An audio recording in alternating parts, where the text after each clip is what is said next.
वेदांत स्वामिनिति नामिने। नमस्ते सरस्वते देवे गौरवाणी प्रचारिणे निर्विशेष शून्यवादी पाश्चात्य देश तारिणे।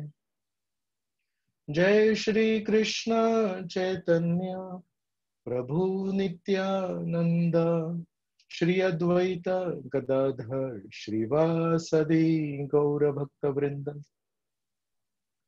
हरे कृष्णा कृष्णा कृष्णा हरे हरे, हरे राम राम राम हरे हरे।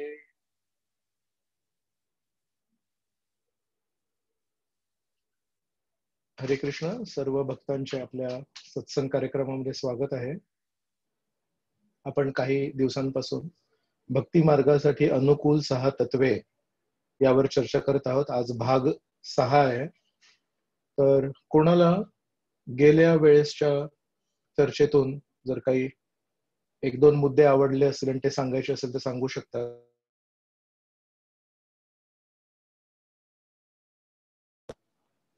कोणाला काही मुद्दे आठवत आहेत गेल्या चर्चेतून?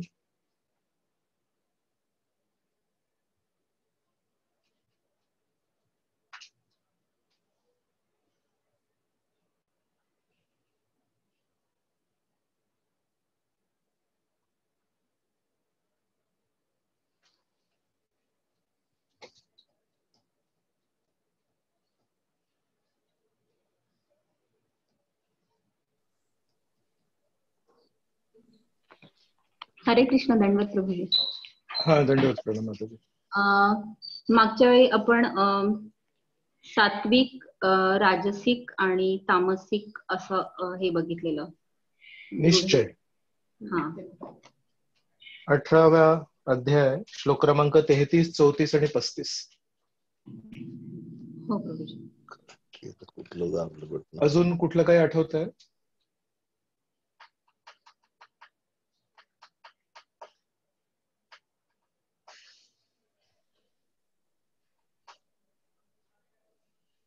काय झालं? मी तुमची वाट बघतोय माताजी। हरे कृष्ण। दंडवत प्रणाम प्रभूजी। हा, दंडवत प्रणाम माताजी। हा, चैतन्य महाप्रभूंची रघुनाथदासांना गोस्वामींना शिकवण सांगितलं, म्हणजे मर्कट वैराग्य करू नका हे सांगितलं मुद्दा। प्रतापरुद्र महाराजांचा दृढ निश्चय, हिरकणीचा दृढ निश्चय आणि रजोगुणी दृढता होय, ध्रुव महाराजांची। होय, खूप खूप अंबरीश धन्यवाद महाराज माताजी। हो, त्यांचे सत्वगुणातली आहे, शुद्ध दृढता आहे। शुद्ध सत्वगुणात। धन्यवाद। हरे कृष्ण। धन्यवाद धन्यवाद। हरी आपण बोल। इथून आता पुढे जाऊया। हा माताजी। हा, दंडवत प्रणाम प्रभूजी। Yes, प्रभूजी, ते हिरकणीचं उदाहरण जे दिलं होतं ना, तर ते खूप छान वाटलं की त्याच्यातून हा एक मुद्दा खूप आवडला की हिरकणीनी म्हणजे नियम कुठला मोडला नाही। जो शिवाजी महाराजांचा जो नियम होता तो मोडला नाही, पण तिचं जे ध्येय होतं ते तिने प्राप्त केलं। तर ह्याच्यातून खूप छान एक वाटलं की जेव्हा आपल्या पण काही सेवा असतात किंवा कधी काही त्याच्यामध्ये आव्हान येऊ शकतात, तर आपण पण अशा पद्धतीने एक स्मार्टपणे करून कोणालाही हे न त्रास न होता किंवा कुठलाही नियम हे न करता ह्याच्यातून एक आपण प्रेरणा घेऊ शकतो। त्यामुळे हे उदाहरण एक खूप आवडलं। धन्यवाद माताजी। हरे कृष्ण। कृष्ण प्रभूजी।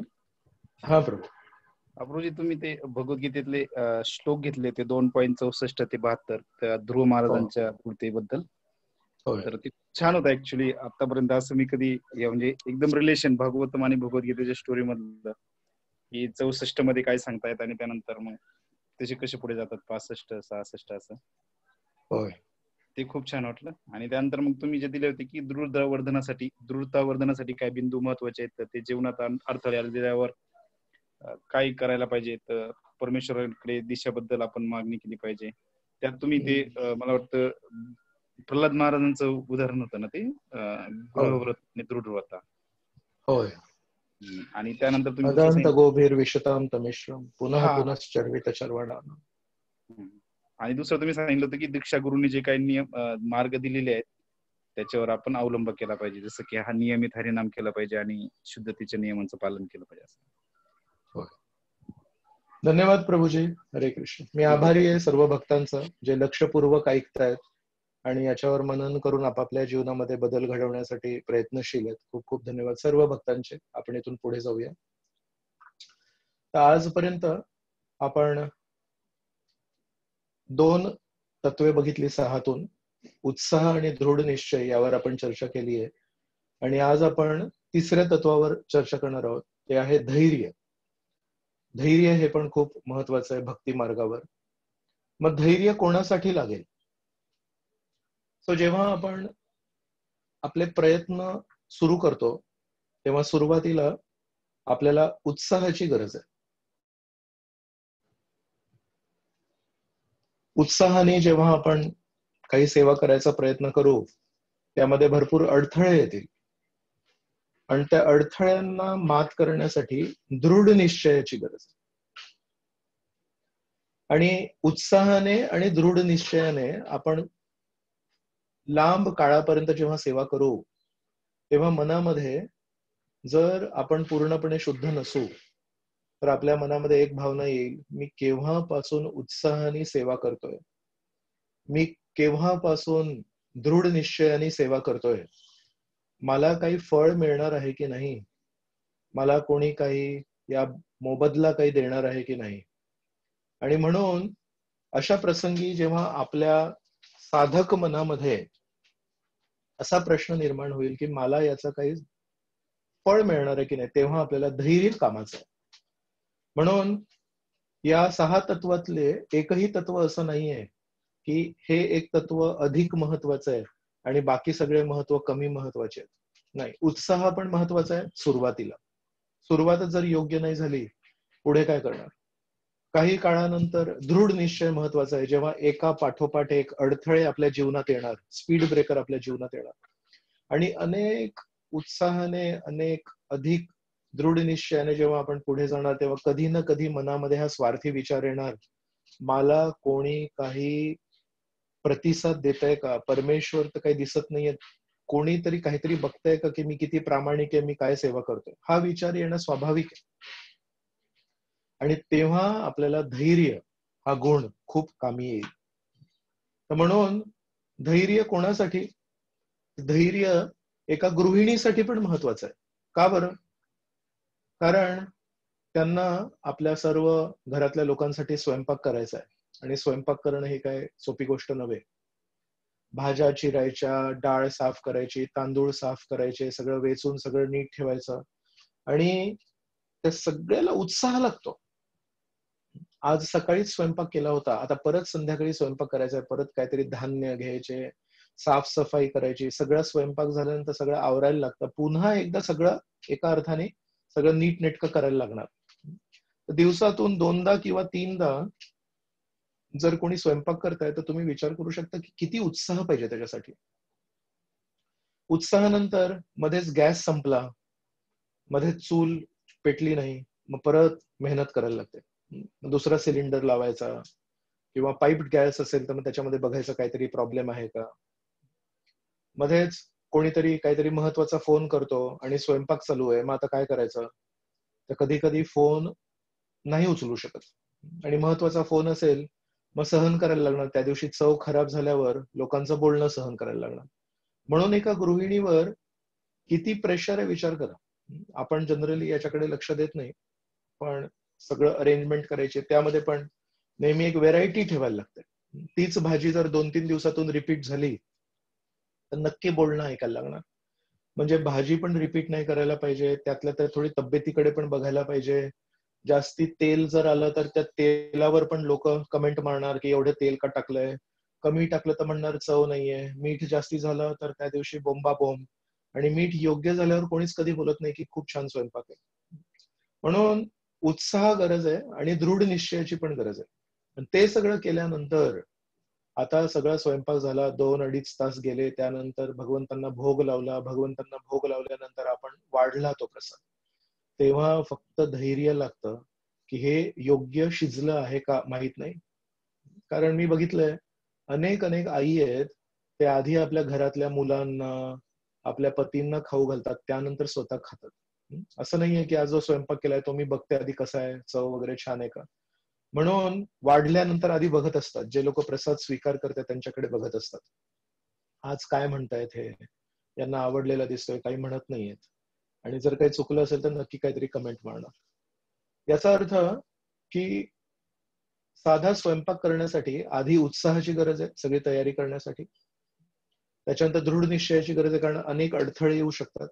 आणि त्यानंतर एवढ्या उत्साहाने, एवढ्या दृढ निश्चयाने जो तयार केलेला प्रसाद आहे तो खरोखर माझ्या परिवारातल्या लोकांना किंवा कोणाला घरी बोलवलं असेल प्रसादासाठी, त्यांना आवडतोय की नाही याच्यासाठी धैर्य. म्हणजे फळ प्राप्ती, प्रशंसा किंवा कोणी एक शब्दाने तरी बोलेल खूप छान प्रसाद आहे, त्यासाठी धैर्याची गरज आहे. धैर्य कोणासाठी? मित्राची वाट बघणाऱ्यासाठी. एका मित्राला सांगितलंय आपण भेटणार आहोत, खूप उत्साहाने फोन केला, खूप उत्साहाने त्याला कनेक्ट केलं, त्याला सांगितलं आपण असं असं भेटू, 2 वर्ष झाले आपण एकमेकांना भेटलो नाहीये. आणि त्याच दिवशी संध्याकाळी दुसरे काहीतरी कामं येणार, तर दृढ निश्चय गरजेचा आहे. तर खूप उत्साह केल्यानंतर, खूप दृढ निश्चय दर्शवल्यानंतर शेवटी जेव्हा आपण तिथे जाऊन पोहोचतो तेव्हा ते मित्र किंवा ती मैत्रीण कदाचित वेळेवर येणार नाही. मग तेव्हा काय करणार? तेव्हा वारंवार घड्याळाकडे बघणार. याला उत्साह नाही लागत, याला दृढ निश्चय नाही लागत. तिथे पोहोचल्यावर फळप्राप्तीसाठी आपल्याला धैर्य लागणार. म्हणून प्रयत्नांसाठी उत्साह आहे, प्रयत्न टिकवून ठेवण्यासाठी दृढ निश्चय आहे, आणि त्यानंतर फळप्राप्तीसाठी आपल्याला धैर्याची गरज आहे. धैर्य कोणासाठी? एका प्रवाशासाठी. उत्साहाने त्याला कुठेतरी प्रवास करायचा आहे, त्याने तिकीट घेतलंय आणि ट्रेन वेळेवर आहे असं बघून बरोबर सगळ्या अडथळ्यांना पार करून बस, कार, टॅक्सी, रिक्षा जे काही करून आता बरोबर तो पोहोचलाय आणि ट्रेनच वेळेवर आली नाही, आता ट्रेनची वाट बघतोय. काय करू शकतो? फळप्राप्तीसाठी जे काही मेहनत केली त्याच्यासाठी आता धैर्य गरजेचं आहे. धैर्य कोणासाठी? धैर्य एका रोग्यासाठी. बिचारा चालता चालता कुठेतरी धडपडला, हात तुटला आणि त्या उत्साहाने डॉक्टरांकडे गेला, डॉक्टरांनी प्लॅस्टर बांधलं आणि हे प्लॅस्टर म्हणजे हात आता कामी नाही येणार, निष्काम झाला आता हात. मग आता खायचं कसं, लिहायचं कसं, सगळ्या गोष्टींमध्ये अडथळे. पण तो म्हणतो जर मी हा प्लॅस्टर तोडला मी बरा नाही होणार, म्हणून प्लॅस्टर ठेवायला लागेल. आधी उत्साह आहे, मग दृढ निश्चय. आणि फळप्राप्तीसाठी फळ आहे की माझा हात पुन्हा एकदा योग्य प्रकारे मी वापरू शकतो, त्याच्यासाठी धैर्य. धैर्य कोणासाठी? धैर्य एका फोन उपभोक्त्यासाठी, जो फोनचा वापर करतोय त्यासाठी. अनेक वेळा लोकांना युट्यूबवर काही व्हिडिओ बघायचा असतो, पण तो व्हिडिओ डाउनलोडच होत नाही. काही लोकांना हा जो साप्ताहिक कार्यक्रम आहे हा अटेंड करायचा आहे, पण त्यांच्या घरी रेंज येत नाही. अनेक वेळा ते जॉईन होतात, अनेक वेळा सोडायला लागतं. आता झूमवर मी बघत असतो, जॉईंट लेफ्ट, जॉईंट लेफ्ट. कोणी कोणी लोक आहेत बिचारे पूर्ण या 1 तासामध्ये 10 वेळा जॉईन होतात आणि त्यांच्या घरी रेंज नाहीये त्याच्यामुळे. तर म्हणून इवन सिम्पल एका फोनचा जरी वापर करायचा असेल तर नुसता उत्साह नाहीये, उत्साहाने तुम्ही फोन विकत घ्याल, दृढ निश्चयाने पैसे द्याल, पण शेवटी त्या फोनचा जर वापर योग्य प्रकारे करायचा असेल तर तुमच्यामध्ये धैर्य पाहिजे. धैर्य कोणासाठी? केवळ महिलांसाठी, केवळ पुरुषांसाठी नाही, तर धैर्य एका 5 महिन्याच्या शिशूसाठी पण. का बरं? बिचारा उत्साहाने सगळं करतोय, पण आता जेव्हा त्याला दात येतात ना, साधारण 5 ते 6 महिन्यानंतर दात येतात, आणि जेव्हा मुलांना दात येतात तेव्हा एवढी चिडचिड करतात, एवढी रडारड करतात, कारण ते खूप दुखत असतं त्यांना. तर दिवसभर रडणं, आणि तो पण विचार करतोय की हे काय चाललंय बाबा, माझ्या तोंडामध्ये काय चाललंय, ही एवढी वेदना कशासाठी? आतापर्यंत मी छान आनंद घेत होतो माझ्या तोंडाने, आणि आता एवढा त्रास काय? तर त्या लहानशा बाळाला पण आधी उत्साह होता, नंतर दृढ निश्चय होता, पण या लहानशा बाळाला पण कमीत कमी 1 महिन्यासाठी धैर्य दाखवायला लागेल, तेव्हा त्याला दात मिळतील आणि त्या दातांच्या आधारे तो उद्याचं जीवन जगू शकतो. धैर्य कोणासाठी? तर एका साधारण नागरिकासाठी. आजच्या परिस्थितीत आपण काय करू शकतो? मोठे मोठे लोक आहेत, श्रीमंत लोक असतील, कोणी खूप मोठे पुढारी असतील, पण या कोरोनाग्रस्त परिस्थितीत काहीही करू शकत नाही. सगळेजण जे गरजेचं आहे ते करतायत, मास्क लावतायत आणि त्यानंतर मनातल्या मनात प्रार्थना करतायत, लवकरात लवकर हा कोरोना जाऊ दे. आशा बाळगून आहेत. कोरोना जर लवकरात लवकर गेला तर आमची पुन्हा एकदा परिस्थिती नॉर्मल होईल आणि आधी आम्ही जसं जीवन जगू शकत होतो तसे आम्ही जगू शकतो. पण त्याच्यासाठी काहीही नियंत्रण नाहीये. या कोरोनाबद्दल एकाच गोष्टीची हमी आहे, एकाच गोष्टीचं कॉन्फिडन्स आहे, एक गोष्ट पक्की आहे कोरोनाबद्दल. काय? याला आपण समजू शकत नाही.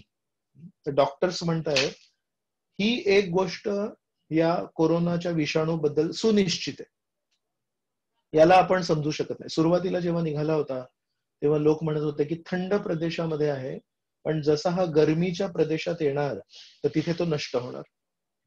आणि आज बघा खरी परिस्थिती अशी आहे की सर्वाधिक केसेस या गरमीच्या सीझन मध्ये, भारतामध्ये जेव्हा खूप गरमी असते एप्रिल आणि मे महिन्यामध्ये, तेव्हा कोरोना खूप वर गेलाय. म्हणून आधी त्यांनी जो अंदाज लावला होता की थंडीमुळे हा वाढतोय व्हायरस पण गरमीमध्ये नष्ट होईल, असं काहीच झालं नाही. महाराष्ट्रामध्ये विशेष आणि मुंबईमध्ये विशेष सर्वाधिक चांगल्या मेडिकल फॅसिलिटी आहेत. कधी महाराष्ट्रामध्ये कुठल्या गावात, कुठल्या शहरामध्ये कोणाला काही उपचार पाहिजे असेल तर म्हणतात आपण मुंबईला जाऊया. मुंबईत सगळे चांगले हॉस्पिटल आहेत, पण मुंबईमध्येच सगळ्यात जास्त कोरोना केसेस आहेत. याचा अर्थ कोणालाच कळत नाहीये की हा विषाणू आहे तरी काय आणि ह्याचा स्वभाव काय आहे आणि याला आपण कसं काय करू शकतो. लस काढण्यासाठी एवढे प्रयत्नशील आहेत, कोणाला काहीच कळत नाहीये की काय. तर नुसते सगळेजण सहन करतायत. मुंबईमध्ये खूप वाईट परिस्थिती आहे. Nair hospital, KEM hospital, Sion hospital हे सर्वात मोठे आणि खूप जिथे चांगले डॉक्टर आहेत असे हॉस्पिटल आहेत. आणि या हॉस्पिटलमध्ये अनेक डॉक्टर उपचार करता करता स्वतः कोरोनाग्रस्त झाले आहेत आणि त्यातील काही डॉक्टर आणि काही नर्स या जगातून पण गेले आहेत कोरोनामुळे. म्हणून मुंबईमध्ये तर खूप वाईट परिस्थिती आहे. तर लोक विचार करतात की काय करावं, आणि सगळे तज्ज्ञ फक्त एकच गोष्ट सांगतायत, एक काम करा, आता सध्या ना धैर्य दाखवा, परमेश्वराला प्रार्थना करा. तर जे नास्तिक होते, ज्यांना विज्ञानावर खूप विश्वास होता, ते पण आता म्हणतायत थोडं परमेश्वरालाच आपण प्रार्थना करायला पाहिजे. म्हणून अनेक अनेक लोक, शिशु असू दे, महिला असू दे, पुरुष असू दे, प्रवासी असू दे किंवा एक साधारण नागरिक असू दे, सगळ्यांच्या जीवनामध्ये धैर्य हे महत्वाचं आहे. एक बांबू बद्दल काही वैशिष्ट्य आहे, त्याचे काही गुण आहेत, ते आपण बघूया. तर असं म्हणतात बांबूला बी असते आणि बांबूची ती बी पेरल्यानंतर जवळजवळ 4, 4.5, 5 वर्ष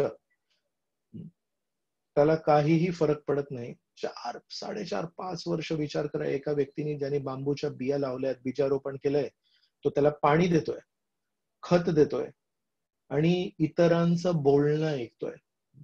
समजा शेजारी कोणी शेतकरी असेल जो ऊस लावत असेल, ऊस आणि बांबू यामध्ये जास्ती फारसा अंतर नाही दिसण्यामध्ये. तर शेजारच्यानी ऊस लावलाय आणि याने पण बांबू लावलाय आणि याला वाटतं की माझं पीक आणि याचं पीक तर समानच आहे, एकसारखं दिसणार आहे. आणि ऊस एका वर्षातून 2दा किंवा 3दा लोक काढतात. आणि हा विचार करा, हा व्यक्ती आहे, याचा हा जो बांबू आहे जो दिसण्यामध्ये एका ऊसासारखा आहे, 3 वर्षात एकदा नाही आला, हा एका वर्षात 3दा काढतोय. 4 वर्ष, 4.5 वर्ष, 5 वर्ष सेवा करतोय, काहीही होत नाहीये. आणि त्यानंतर सुमारे 5 वर्षानंतर थोडासा हा बांबूचा जो काय म्हणू त्याला आपण, रोपट म्हणू, काहीतरी म्हणू, त्याचं थोडं जमिनीच्या बाहेर येतं. बरं, ज्या एका वृक्षाला, ज्या झाडाला 5 वर्ष जमिनी बाहेर आपलं तोंड दाखवण्यासाठी लागले, त्याला पुढे त्याची वाढ कशी होते? तर म्हणतात एका आठवड्यानंतर अजून वाढतो तो.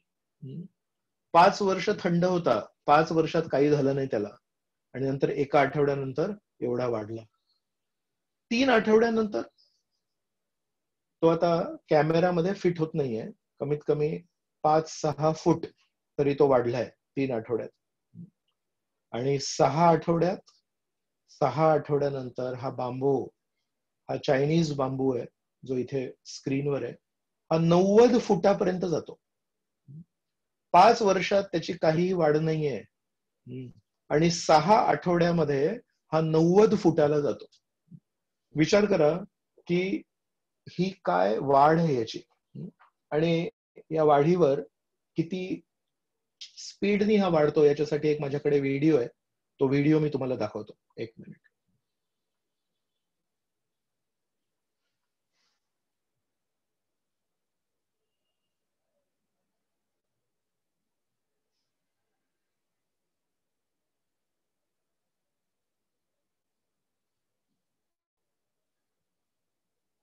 फीटचा हा बांबू आहे. आपण आपल्या पीपीटीला परत जाऊया. म्हणून कधी कधी आपल्याला असं वाटतं की अमुक अमुक व्यक्तीची वाढ होते का, पण अमुक अमुक व्यक्तीची वाढ नक्की होत असते. फक्त कदाचित तो बांबू सारखा असेल की त्याला अनेक अनेक दिवस, अनेक अनेक वर्ष तो फक्त पोषण घेत असतो आणि आतमधल्या आतमध्ये सुदृढ होत असतो. म्हणून एका प्रचारकाला नेहमी हे आठवण ठेवायला पाहिजे की आपण प्रचार करताना कोणाची काय प्रगती होते हे आपण बाह्य दृष्टीने बघू शकत नाही. अनेक वेळा जे लोक प्रचार करतात त्यांच्यामध्ये कधी कधी हा विचार येतो की हे व्यक्ती आहेत, हे काही करत नाहीयेत, हे व्यक्ती केवळ ऐकतायत, हे व्यक्ती केवळ लेक्चरला येतात. पण ऐकणं, श्रवण करणं ही किती मोठी सेवा आहे. श्रीकृष्णांनी भगवद्गीतेत काय सांगितलंय, भागवतामध्ये श्रीकृष्णांनी काय सांगितलंय, इतर भक्तांनी काय सांगितलंय, हे जेव्हापर्यंत आपण जाणत नाही तेव्हापर्यंत त्या विचारांना आपण आपल्या क्रियेमध्ये कसं उतरवणार. म्हणून सर्व भक्तांना माहिती पाहिजे आपण कितीही काही सेवा केली पण ती सेवा म्हणून टिकण्यासाठी आणि त्याचं रूपांतर कर्म या तत्वामध्ये न होण्यासाठी, इतर जगासारखे आपण क्रियाशील न होण्यासाठी श्रवण किती महत्वाचं आहे. जर आपण श्रवण केलं तर आपल्याला योग्य दृष्टिकोन मिळतो. जर आपण श्रवण केलं तर आपल्याला बघायला एक योग्य विचारधारा मिळते. या परिस्थितीला आपण कसं बघायचं, या घटनेला आपण कसं बघायचं, या व्यक्तींना आपण कसं बघायचं. आणि जेव्हापर्यंत आपण श्रवणाद्वारे भागवत, रामायण, महाभारत, गीता या पुस्तकांवर, या शास्त्रांवर आधारित दृष्टीने आपण जेव्हा लोकांना, परिस्थितीला, या जगाला बघायला शिकत नाही तेव्हापर्यंत आपण आपल्या चर्मचक्षूंनी बघणार. आणि चर्मचक्षूंनी प्रत्येक व्यक्ती हा किती साधारण दिसतो. प्रत्येक व्यक्तीला आजार होतात, प्रत्येक व्यक्तीला कधी कधी काही चुका होतात. मग आपण विचार करतो हा व्यक्ती तर साधारण आहे, हा व्यक्ती तर साधारण आहे. पण जेव्हा आपण भागवताच्या आधारावर चर्चा करू, भागवताच्या दृष्टीने बघू, तेव्हा आपल्या लक्षात येईल अमुक अमुक व्यक्ती दर लेक्चरला उपस्थित असतात.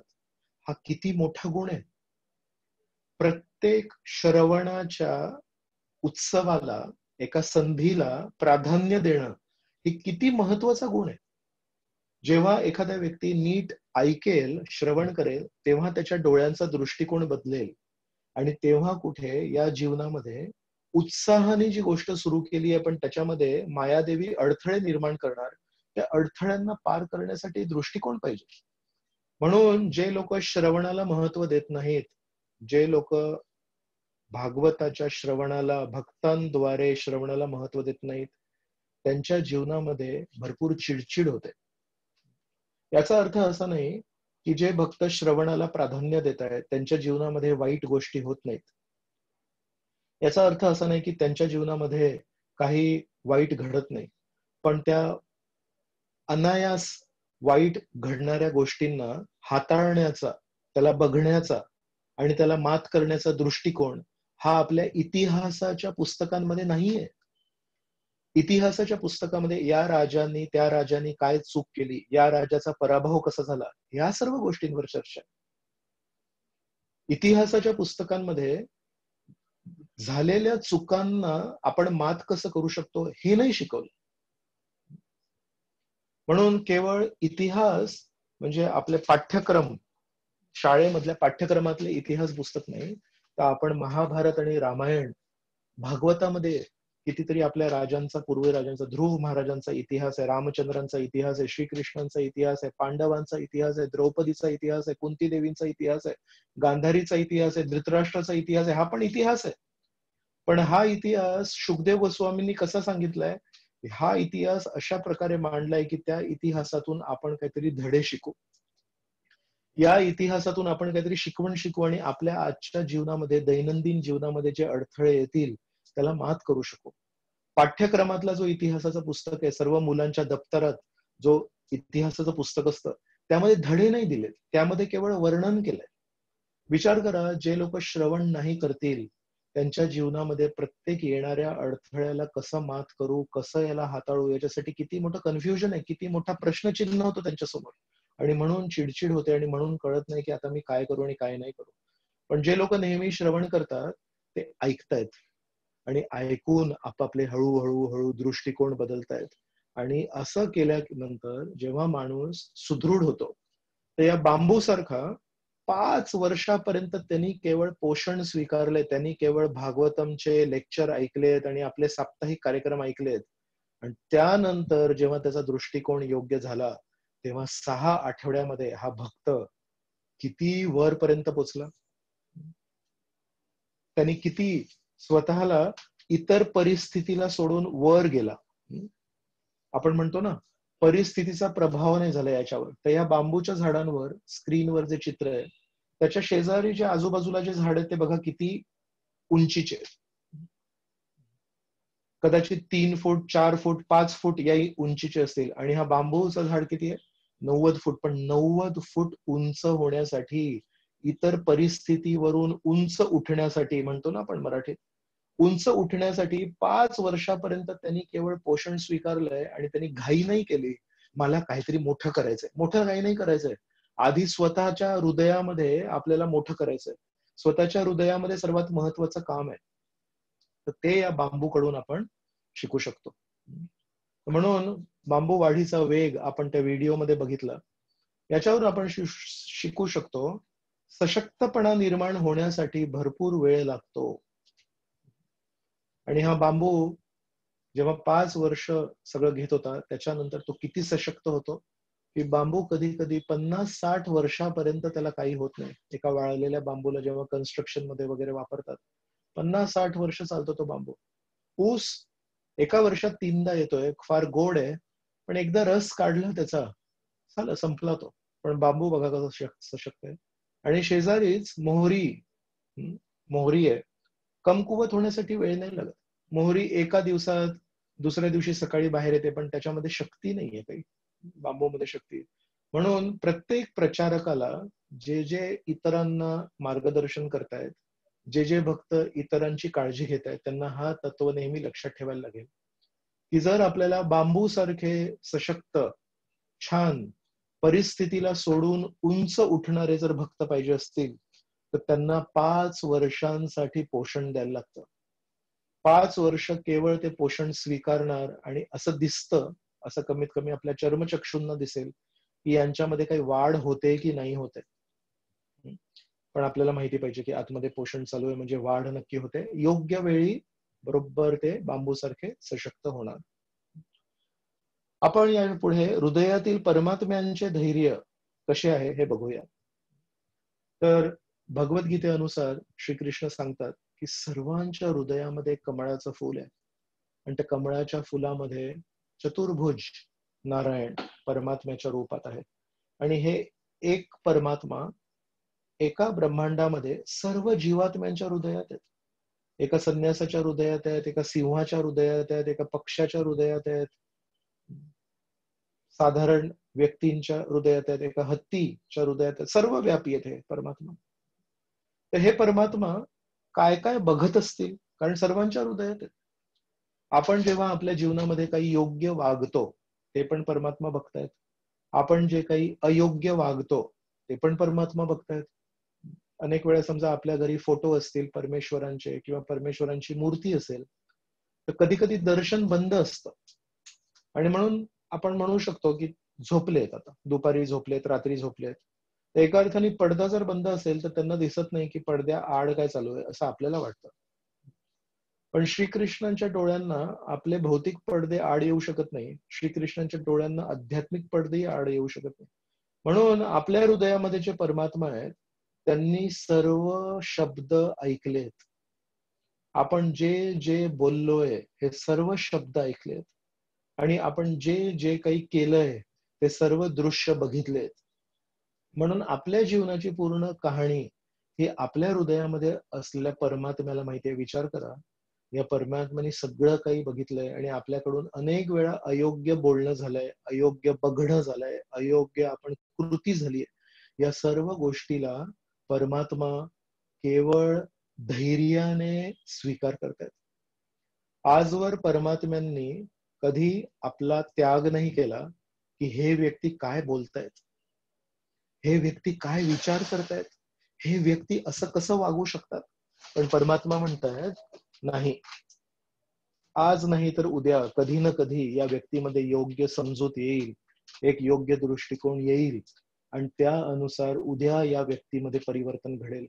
तुम्ही स्वतः तुमच्या तुमच्या जीवनात विचार करा, आपापल्या मनात विचार करा, आजवर किती वेळा आपण परमेश्वराला आनंद देण्यासारखे काही गोष्ट केली आहे की परमेश्वर हृदयामध्ये प्रफुल्लित होत असतील आपलं बोलणं, आपलं वागणं, आपली कृती, आपले विचार बघून. आणि किती वेळा आपले विचार, आपलं बोलणं, आपली वागणूक बघून परमेश्वर विचार करत असतील हे काय चाललंय. तर जे जे भक्त हा विचार केल्यावर असं म्हणतील, तुम्हाला हात वर करून सांगायचं नाहीये, पण तुम्ही जर समजा मनातल्या मनात बोलले, आजवर जेवढ्या काही माझ्याकडून चुका झाल्या त्याच्यापेक्षा जास्ती माझी सेवा, प्रामाणिक विचार हे जास्ती आहेत, तर तुम्ही खूप सौभाग्यशाली आहात. जे जे भक्त प्रामाणिकपणे स्वतःच्या मनात म्हणतील, प्रभूजी आजवर परमेश्वराला, परमात्म्याला आनंद कमी दिलाय आणि नक्की असं म्हणू शकतो की मानसिक वेदना जास्ती दिल्या आहेत किंवा त्यांना संताप जास्ती दिले आहेत, मीही त्याच कॅटेगरीतला आहे. फार कमी वेळा परमेश्वराला काही आनंद दिला असेल, अनेक वेळा परमेश्वराला संतापच दिलाय मी. म्हणून आपण परमात्म्यांना प्रार्थना केली पाहिजे, हे परमात्मा हळूहळू आम्हाला शिकवा, आम्ही श्रवण कसं करू, आम्ही योग्य मार्ग कसा शिकू, जेणेकरून अधिकांश वेळ आम्ही आमच्या वागणुकीने, आमच्या बोलण्याने, आमच्या विचारांनी, आमच्या कृतीने तुम्हाला प्रफुल्लित करू आणि तुम्हाला कष्ट किंवा तुम्हाला वेदना, तुम्हाला त्रास द्यायचा वेळ किंवा तो काळ आम्ही कमीत कमी करू. पण परमात्मा किती किती धैर्य, विचार करा, परमात्मा अनेक वर्षांपासून, अनेक जन्मांपासून आपण जे आत्मा आहोत ना आपल्या हृदयात आहेत आणि कधीही त्यांनी आपला त्याग नाही केला, ते फक्त बघत असतात सगळं.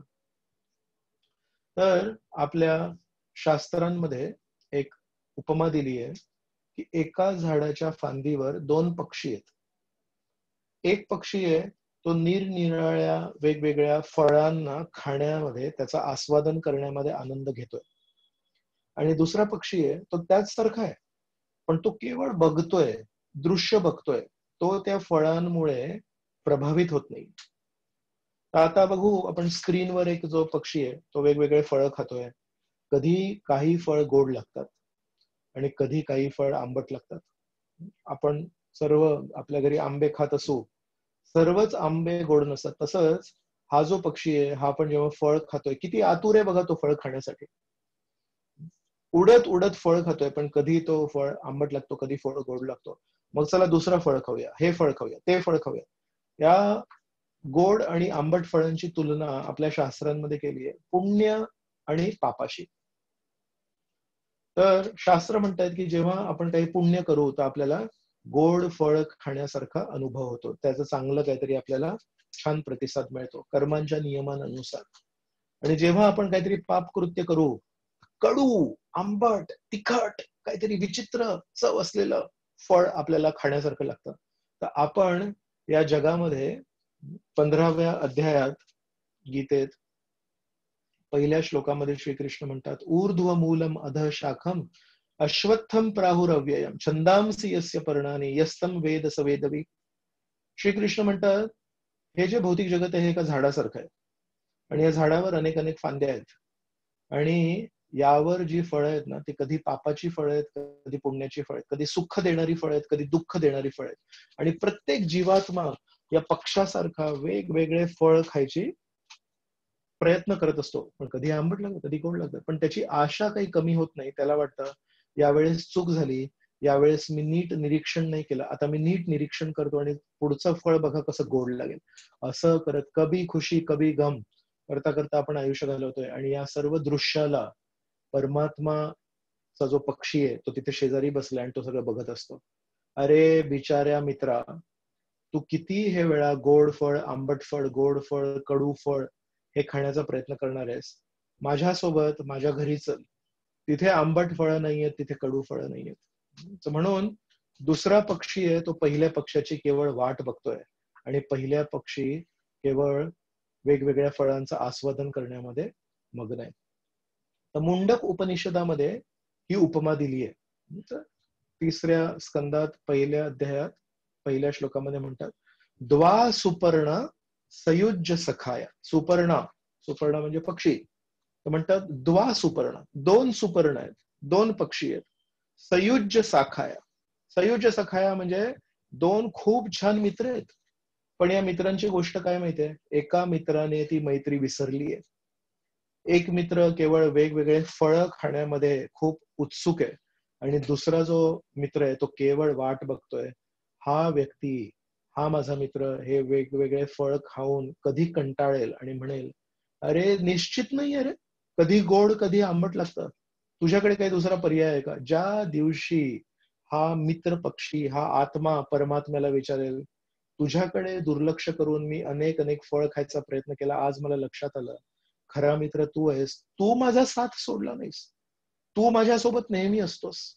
म्हणून जे श्रीकृष्णांकडे वळतात, जे परमात्म्याकडे वळतात, ते या परमात्म्याला किती प्रिय असतील विचार करा. कारण या पक्ष्यांनी इतर सर्व प्रयत्न करायचे सोडलेत आणि ते म्हणतात, तू सांग आता मला काय करायचं. तर अशा प्रकारे आपले जे परमात्मा आहेत, हृदयात स्थित आहेत, यांच्यामध्ये किती धैर्य आहे आपल्यासाठी, जन्मजन्मांचं धैर्य आहे. यांचं वर्णन करताना श्रील प्रभुपाद आपापल्या वेगवेगळ्या पुस्तकांमध्ये ठिकठिकाणी काही काही उदाहरणं देतात. तर एक उदाहरण असं देतात प्रभुपाद परमात्म्याबद्दल. म्हणतात पाश्चात्य देशांमध्ये जेव्हा समुद्र काठावर रेती असते, त्या रेतीने ना मुलं अनेक वेळा खेळत असतात आणि आई वडील दुरून केवळ त्यांना निरीक्षण करत असतात की हे काय खेळ करतायत. आता सर्वांना माहिती आहे की जेव्हा लाटा येतील, जेव्हा पूर येईल, पाणी जेव्हा बीचवर येईल, रेतीत येईल, तेव्हा हे सर्व काही वाहून जाणार आहे. या रेतीमध्ये काही शक्ती नाही. रेती 2 लाटांमध्ये हे जे पूर्ण गड बांधलाय, हा जो किल्ला बांधलाय, हे सगळं नष्ट होणार आहे. पण त्या आई वडिलांनाही माहिती आहे की आमच्या मुलांचा स्तर काय आहे.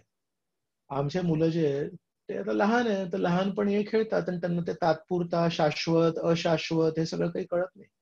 तर म्हणून काही काळासाठी का होईना, 2-3 तासासाठी का होईना, हा एक किल्ला बांधतायत, त्याच्यामध्ये त्यांची काहीतरी क्रिएटिव्हिटी बाहेर येते, चला नो प्रॉब्लेम.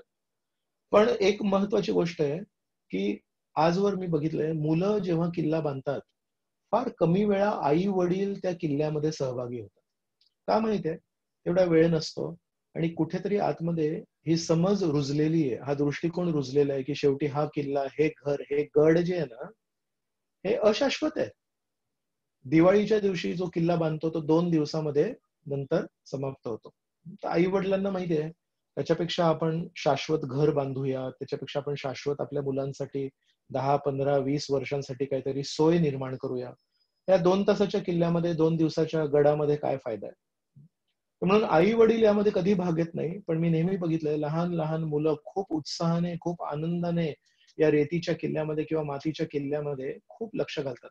त्याच प्रकारे श्रील प्रभुपाद म्हणतात की परमात्मा पण जसे या चित्रामध्ये मुलं हे मुलं आहेत आणि त्यांचे आई वडील हे समजूतदार, जाणकार व्यक्ती आहेत, तसे परमात्म्याच्या दृष्टीने तुम्ही आम्ही लहान मुलं आहोत आणि परमात्मा हे जाणकार, सुजाण व्यक्ती आहेत. तर केवळ परमात्मा वरून बघत असतात. ते म्हणतात तुम्ही तुमच्या मुलांच्या गडांना, तुमच्या मुलांच्या किल्ल्याला जे अशाश्वत समजताय, तसं मी तुमच्या या घराला अशाश्वत समजतोय. कारण तुम्ही किती वर्ष राहणार आहात या घरात? 30, 40, 50, 60, 70 वर्ष, त्यानंतर तर सगळ्यांना निघायचंच आहे. तर पुढच्या वेळेस तुम्ही कुठे जाल त्याच्याबद्दल काही तयारी केली का? पुढच्या जन्मी तुम्ही कुठे जाल याच्यावर काही तयारी केली का? म्हणून जसं या मुलांच्या गड बांधण्यासाठी आपण कधी हस्तक्षेप करत नाही, केवळ निरीक्षण करतो, तसे परमात्मा पण आपल्या जीवनामध्ये आपण जे काही करतोय त्याला केवळ निरीक्षण करत असतात, पण हस्तक्षेप कधीच करत नाही.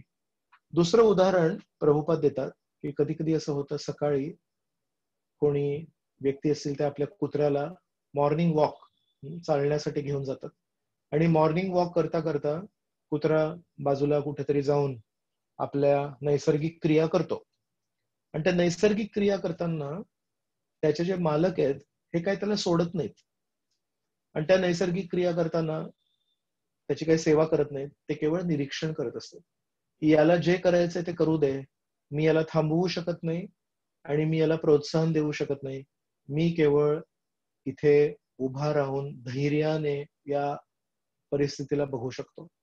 तर प्रभुपादांनी हे 2 उदाहरणं त्यांच्या पुस्तकांमध्ये वेगवेगळ्या ठिकाणी दिले आहेत की कुत्रा जरी चुकीच्या काही अशुद्ध काही गोष्टी करत असेल, पण त्यातला करणं भाग आहे, त्याच्यासाठी त्या नैसर्गिक क्रिया आहेत. आपण काय करू शकतो? आपण केवळ निरीक्षण करू शकतो.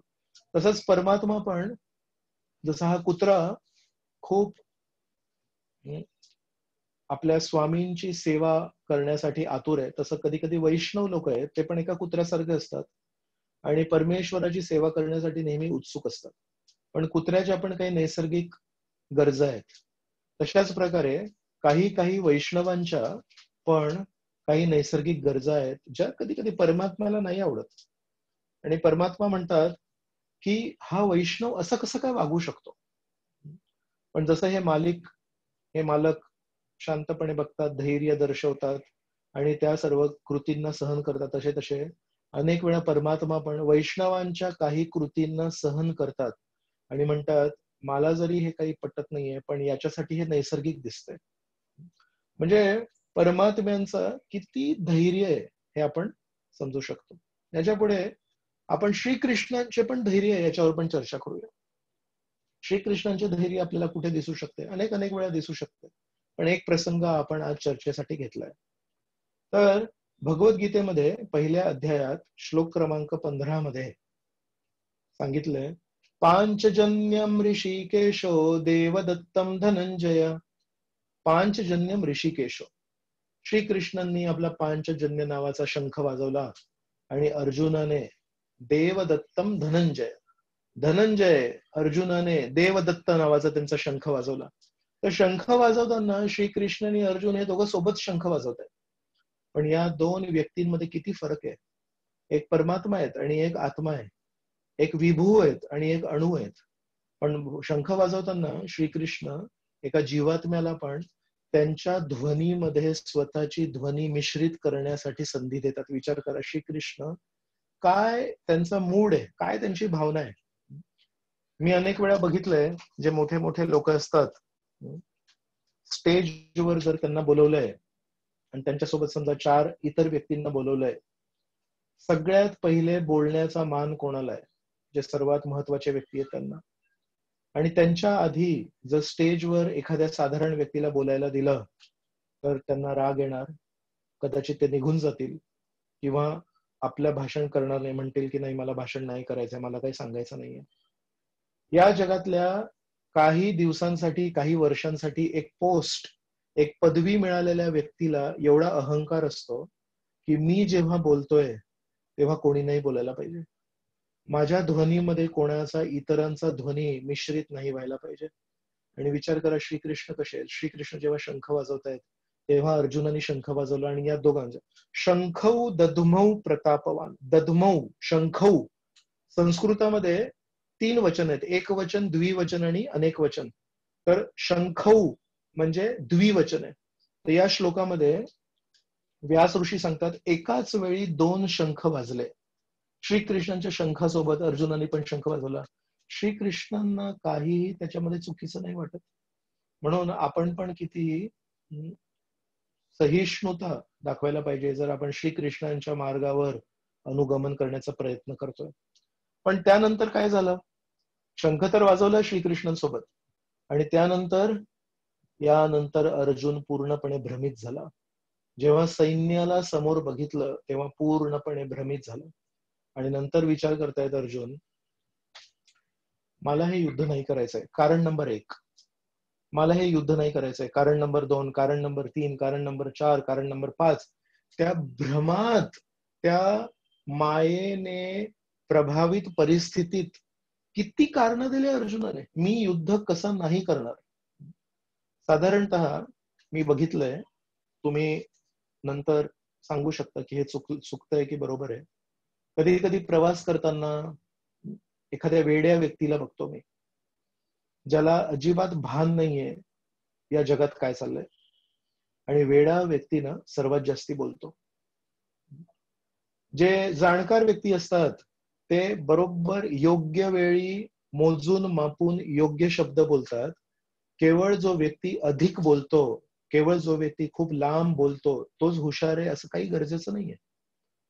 मग आपल्याला माहिती पाहिजे आपण जे बोलतोय त्याच्यामध्ये तथ्य किती आहे, की आपण जे बोलतोय त्याच्यामध्ये हवा किती आहे. म्हणून हवा निर्माण करणारं बोलणं नाही करायचंय, पण जी वादळ या जगामध्ये फिरतय त्याला शांत करण्यासाठी आपल्याला बोलायचंय. म्हणून अर्जुन पण एका मायाग्रस्त व्यक्तीसारखा बोलतोय. तर वेडा व्यक्ती काय असतो? वेड्या व्यक्तीला कळत नाही काय योग्य काय अयोग्य, आणि बडबड बडबड बडबड करतो. तुम्ही पण बघितलं असेल अनेक वेळा. स्वतःशीच बोलतो तो कोणाशी बोलतच नाही, कोणाला उद्देशून बोलत नाही. यांनी असं केलं, त्यांनी असं केलं, बघून घेईन सगळ्यांना, मी पण काही कमी नाही, असं काहीतरी वेड्यासारखं बोलतो, आणि बाकीचे सगळेजण केवळ हसत असतात. तसंच पहिल्या अध्यायामध्ये भगवद्गीतेत अर्जुनाची तीच परिस्थिती आहे. पूर्णपणे मायेने भ्रमित झालेत.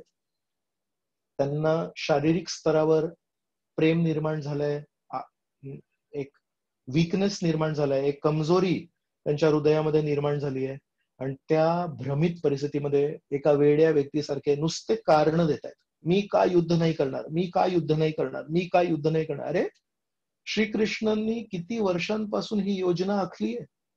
श्रीकृष्ण किती वर्षांपासून वेगवेगळ्या काय काय तयारी करतायत जेणेकरून हे युद्ध होईल आणि अधर्माचा नाश होईल, आणि तुम्ही त्याला विरोध करताय. आणि तुम्ही काय राक्षस आहात, तुम्ही काय असुर आहात जे श्रीकृष्णांना विरोध करताय, तुम्ही त्यांचे भक्त आहात. पण अर्जुन श्रीकृष्णांच्या हातातले एक बाहुली आहेत, आणि स्वतःचं उदाहरण देऊन आपल्या सर्वांना शिकवतायत. बघा भक्त हो, जेव्हा श्रीकृष्णांची काही योजना असेल, जेव्हा श्रीकृष्णांना काहीतरी करायचं असेल, आपलं कर्तव्य आहे की आपण त्यांना सहकार्य करावं. जेव्हा आपण श्रीकृष्णांच्या कार्यामध्ये बाधा निर्माण करतो, अडचण निर्माण करतो, आपण पण एका वेड्या व्यक्तीसारखं ठरतो. केवळ बडबड बडबड करतो, पण त्या बडबडीला, त्या बोलण्याला जास्ती काही तथ्य नसतं.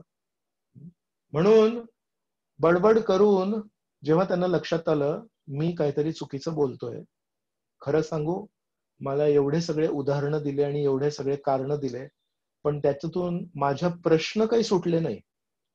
काय योग्य आहे या परिस्थितीमध्ये, काय योग्य आणि काय अयोग्य आहे हे मला शेवटपर्यंत कळलं नाही.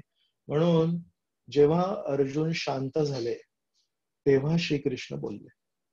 पहिल्या अध्यायामध्ये 18 अध्यायामधून एका संपूर्ण अध्यायामध्ये भगवद्गीतेच्या श्रीकृष्ण एकही शब्द बोलत नाही. का नाही बोलत? त्यांनी अभ्यास नीट नाही केलाय? त्यांनी पूर्वीच्या दिवशी कुठल्या लायब्ररीमध्ये जाऊन, पुस्तकालयात जाऊन काही नीट अभ्यास नाही केलाय? नाही. त्यांच्याकडे बोलण्यासाठी पुस्तकालयात जायची गरज नाही, पण त्यांच्यासाठी बोलण्यासाठी एक गोष्ट गरजेची आहे. समोरचा व्यक्ती ऐकण्यासाठी आतुर पाहिजे, उपदेश करण्यासाठी आतुर नाही पाहिजे. म्हणून जेव्हापर्यंत अर्जुन बोलत होते तेव्हापर्यंत श्रीकृष्णांनी एकही शब्द बोलला नाही, आणि जेव्हा अर्जुन दुसऱ्या अध्यायामध्ये 7व्या श्लोकामध्ये जेव्हा समर्पण करतात तेव्हा श्रीकृष्ण बोलू लागले. म्हणून अर्जुन जे उभे होते आणि बडबड बडबड करत होते ते जेव्हा जमिनीवर बसले, तोंडाला त्यांनी शांत केलं, आपली वाचा शक्ती शांत केली, हात जोडले आणि समर्पण केले, तेव्हा श्रीकृष्ण म्हणाले, आता तू योग्य चेतनेत आहेस. आता मी जे सांगेन ते ऐकण्याच्या चेतनेत आहेस. तेव्हा श्रीकृष्ण बोलू लागले. म्हणून दुसऱ्या अध्यायात श्लोक क्रमांक 10 पासून श्रीकृष्ण बोलू लागतात. म्हणून श्रीकृष्णांचे धैर्य कसे आहे, जेव्हापर्यंत आपण बोलू तेव्हापर्यंत श्रीकृष्ण बोलत नाहीत. जेव्हा आपण शांत राहू तेव्हा श्रीकृष्ण आपल्याशी बोलतील. अर्जुनाच्या जीवनामध्ये पण हेच आहे आणि इतरांच्या जीवनातही हेच आहे. धृतराष्ट्र जेव्हापर्यंत बोलत होते तेव्हा श्रीकृष्ण काही बोलले नाही. तेव्हा धृतराष्ट्र म्हणाले, तुम्हाला काही सांगायचंय का? तेव्हा म्हणाले, त्यांच्याशी युद्ध करू नका, पांडवांशी आपण समझोता करू, आपण मिळून मिसळून घेऊ. पण जेव्हा ते म्हणाले की नाही, तुम्हाला मी बोलू देणार नाही, माझं म्हणणं खरं, मी राजा आहे आणि नाही देणार, मग श्रीकृष्ण म्हणाले ठीक आहे, तर तुम्हाला जर बोलायचं असेल मग मी शांत बसतो. पण मी शांत बसल्यावर काय होणार? मी शांत बसल्यावर अभद्र अशुभ गोष्टी होणार. मी जर बोललो आणि माझ्या बोलण्यानुसार जर तुम्ही ऐकलं तर तुमच्या जीवनामध्ये परिवर्तन होऊ शकतं. म्हणून वर्षानुवर्ष, जन्मोनी जन्म आपण बोलतोय आणि प्रत्येकाला आपल्याला वाटतं की माझं बोलणं खरं आहे आणि माझ्या बोलण्यामध्ये तथ्य आहे. पण जेव्हापर्यंत श्रीकृष्णांसमोर येऊन स्व इच्छेने, स्वनिर्धास्त करून आपण जेव्हा आपल्या तोंडाला टाळा नाही लावत आणि आपण जेव्हापर्यंत हे सांगत नाही श्रीकृष्णांना, श्रीकृष्ण मला लक्षात आलं 1000 कारणं आहेत माझ्याकडे, अर्जुनाकडे तर केवळ 5 कारणं होते.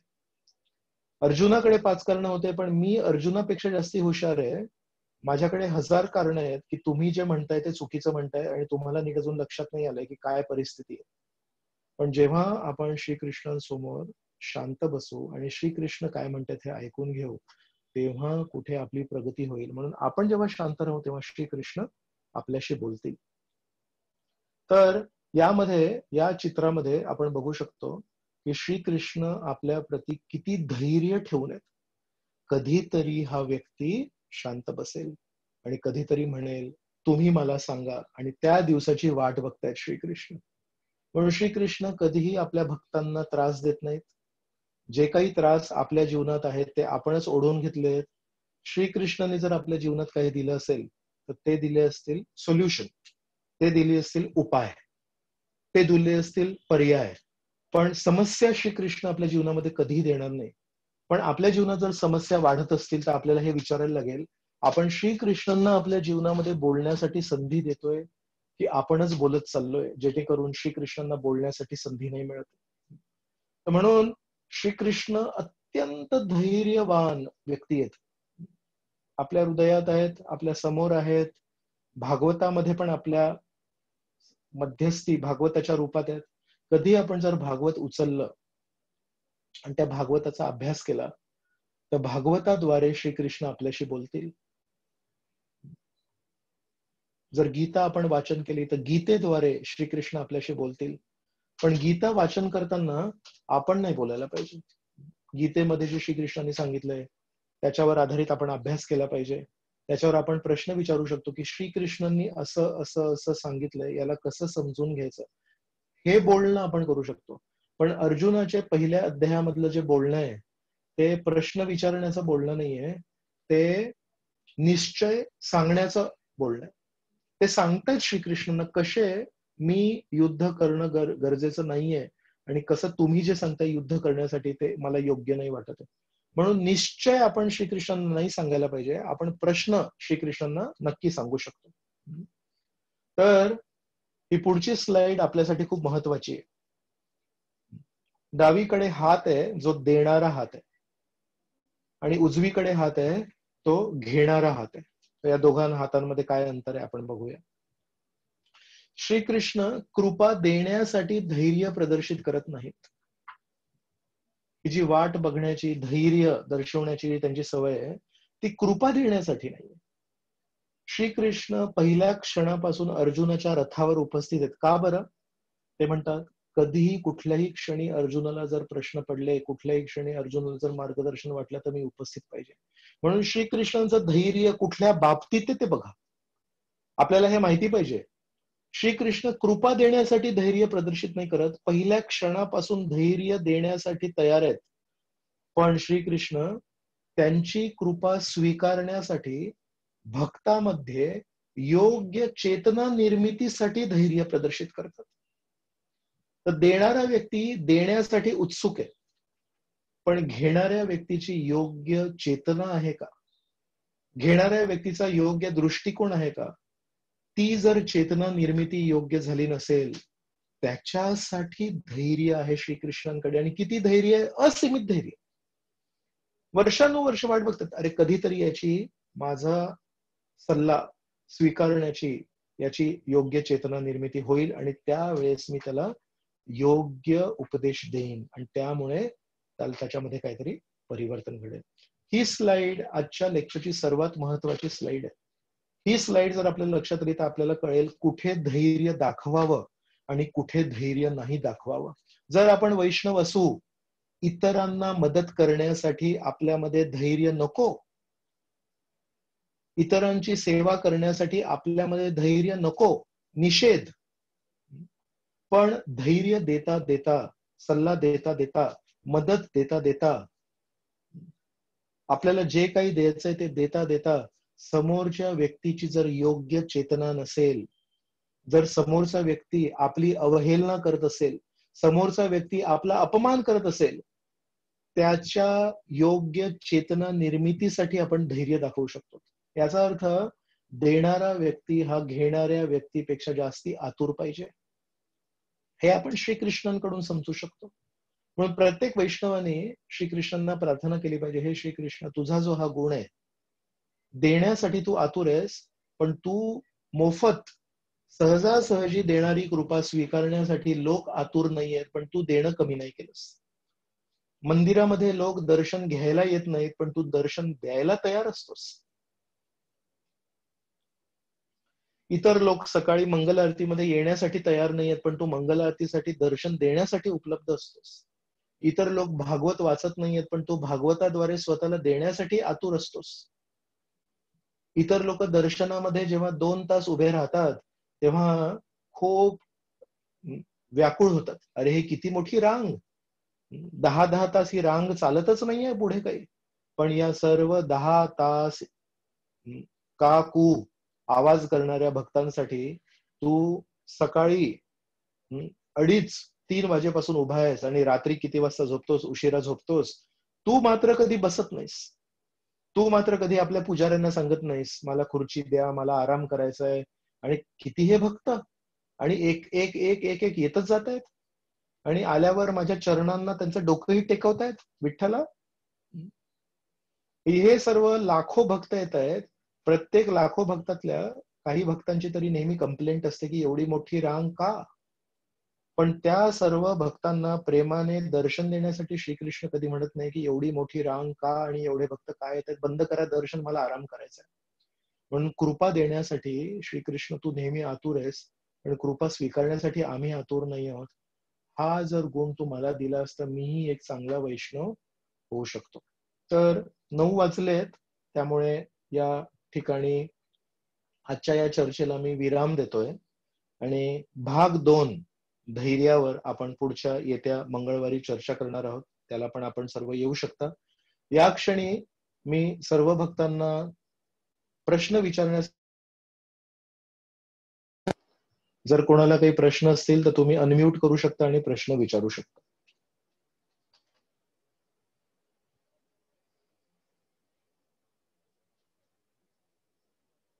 जर प्रश्न नसतील तर आजच्या चर्चेमध्ये काही महत्वाचे जे पॉइंट्स तुम्हाला वाटले ते तुम्ही सांगू शकता की आजच्या चर्चेमध्ये हे छान वाटलं, हे छान वाटलं.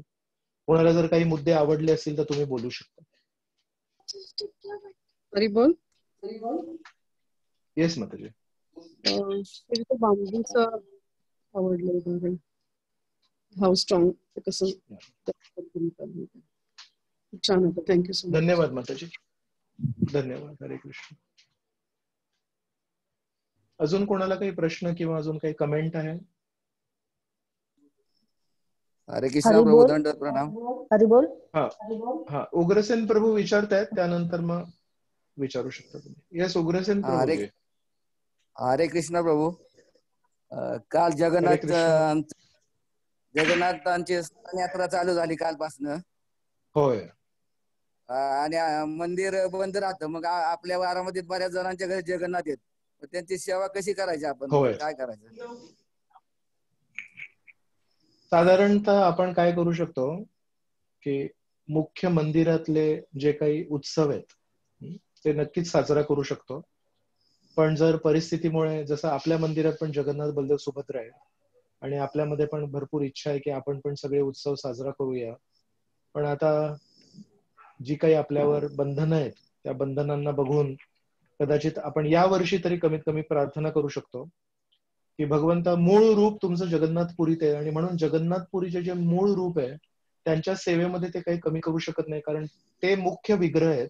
आणि आपल्या मंदिरामध्ये, बारामतीमध्ये किंवा इतर भक्तांच्या घरी जे जे जगन्नाथ बलदेव सुभद्रा आहेत ते त्या मूळ विग्रहांचे प्रतिनिधी आहेत. जगन्नाथपुरीमध्ये जे मूळ विग्रह आहेत त्यांचे प्रतिनिधी आहेत. तर त्या अनुसार एक चांगली गोष्ट आहे की कमीत कमी जगन्नाथपुरीमध्ये स्नान यात्रा किंवा इतर उत्सव दरवर्षीप्रमाणे योग्य प्रमाणे होत आहेत. त्यामुळे आपल्या घरी जे जगन्नाथ बलदेव सुभद्रा आहेत ते त्या जगन्नाथपुरीच्या जगन्नाथ बलदेव सुभद्रापासून अभिन्न आहेत. तर त्यांना ती सेवा मिळते. नक्कीच जर आपण आपल्या घरी जर दिली, आपल्या बारामतीच्या मंदिरात जर दिली ती सेवा, तर त्यांना अजून आनंद होईल. आणि त्यामध्ये खरा आनंद त्यांना हा नाहीये की माझी स्नान झाली, त्यांना हा आनंद आहे की जगन्नाथपुरीच्या भक्तांनी माझा मिळून स्नान केले आणि बारामतीच्या भक्तांनी पण मिळून माझे स्नान केले. तर याच्यामध्ये तोटा जगन्नाथजींचा नाहीये, याच्यामध्ये तोटा आपला आहे की आपल्याला जगन्नाथजींचे स्नान करण्यासाठी संधी नाही मिळाली. तर आपण हळूहळू सर्व प्रकारचे जे उत्सव आहेत हे प्रयत्न करूया की आपल्या मंदिरात पण आपण करू शकू आणि आपल्या भक्तांना जगन्नाथजींना स्नान करण्यासाठी एक संधी मिळेल, आपल्या भक्तांना जगन्नाथजींची सेवा करण्यासाठी संधी मिळेल. तर कमीत कमी चला स्नान यात्रा नाही, पण समजा पुजारी सेवा आहे, भोग सेवा आहे, या सगळ्या सेवा तरी आपण आपापल्या परीने स्वीकार करू शकतो. आणि जगन्नाथजींची जेव्हा शक्य असेल, ज्याप्रमाणे शक्य असेल त्याप्रमाणे प्रामाणिकपणे जर आपण सेवेसाठी पुढाकार केला की जगन्नाथजींच्यासाठी आम्ही ही सेवा करू, चला जगन्नाथजींसाठी आम्ही ही सेवा करू, तेच जगन्नाथ आहेत. जगन्नाथपुरीमध्ये जे जगन्नाथ आहेत तेच आपल्या मंदिरात पण आहेत, त्यामध्ये दोघांमध्ये काही अंतर नाही. पण तिथे त्यांची अमुक व्यक्तींना सेवा करण्याची संधी मिळते. पण ते जगन्नाथजी जेव्हा बारामतीत येतात तेव्हा बारामतीतल्या सर्व भक्तांना पण सेवा करण्याची संधी देत आहेत. हे आपलं खूप मोठं सौभाग्य आहे. परिस्थिती अनुसार आपण सेवा आपल्या जगन्नाथजींची पण करू शकतो. पण ते काही चुकत नाहीये, म्हणजे त्यांची काही सेवा काही कमी नाही होत आहे. त्यांची सेवा ते बरोबर जगन्नाथपुरीमध्ये सगळी काही स्वीकार करतायत. जगन्नाथपुरीमध्ये 56 भोग रोज खातायत. आपल्या मंदिरामध्ये आपण 56 भोग देत नाहीये. याचा अर्थ असा नाही की जगन्नाथजींना 56 भोग नाही मिळत आहे, पण आपल्याकडून ती सेवा कमी होते. आपण आपल्या परिस्थितीमुळे 56 प्रकारचे विविध व्यंजन जगन्नाथजींना नाही देऊ शकत आहे. उद्या जर परिस्थिती चांगली झाली, आपल्याकडे अनेक सेवक लोक असले, अनेक माताजी आल्या की प्रभूजी आम्ही सोमवारचा सकाळचा भोग आम्ही बनवतो, कोणी दुसरे माताजी म्हणतील सोमवारचा दुपारचा भोग आम्ही बनवतो. अशा प्रकारे जर आपण जगन्नाथजींची सेवा वाढवली, आपल्या मंदिरातही कधी ना कधी पुढे सर्व भक्तांच्या सहकार्याने आपण पण 56 भोग अर्पण करूया. पण यासाठी अनेक भक्तांचं सहकार्य लागणार. ही काही एका भक्ताची गोष्ट नाही. एक आचारी असेल आणि एक आचार बिचारे 56 भोग कसा बनवेल एका दिवसामध्ये. म्हणून सर्व माताजींना आमंत्रण आहे, कसं तरी आपण एकत्र येऊन एक सिस्टम बनवली आणि सगळ्यांच्या घरून भोग जर मागवला. आजही कोरोना वगैरे सगळं संपल्यानंतर आपण 56 भोग जगन्नाथजींना देऊ शकतो. तर ते आपल्याला नीट नियोजन करायला लागेल, नीट एकत्र येऊन सगळं करायला लागेल. ना एका परिवाराची गोष्ट आहे ना एका व्यक्तीची गोष्ट आहे. कोणी एक परिवार बारामतीमध्ये ही जबाबदारी घेऊ शकत नाही की रोजचे 56 भोग आमच्याकडून. कोणामध्ये तेवढी क्षमता नाहीये आणि ते नसायला पाहिजे तशी एका परिवारामध्ये क्षमता. सर्वांनी मिळून जगन्नाथजींचा हा जो मोठा विस्तारित परिवार आहे बारामतीमध्ये, सगळ्यांनी मिळून जर सेवा केली तर चांगली गोष्ट आहे. युवराज हरिप्रभू, तुम्हाला काही विचारायचं आहे?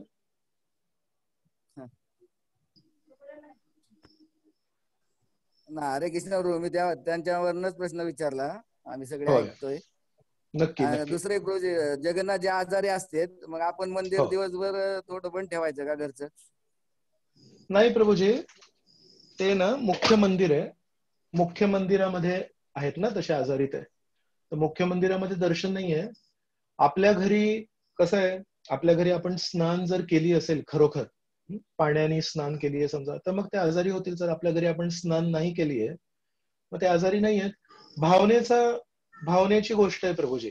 जर खरोखर तुमच्या मनात अशी भावना असेल ना, जर तुम्ही दर्शन बंद ठेवलं त्याच्यामध्ये अजिबात काही चुकत नाहीये. एवढं मी तुम्हाला सांगू शकतो. खरोखर तुम्ही जगन्नाथपुरीच्या भावनेत असाल, तुम्ही म्हणाल की प्रभूजी तिकडे दर्शन तर बंद आहे, मी इथे दर्शन कसं उघड ठेवतो. जर तुम्ही बंद केलं तर काही चुकीचं नाहीये.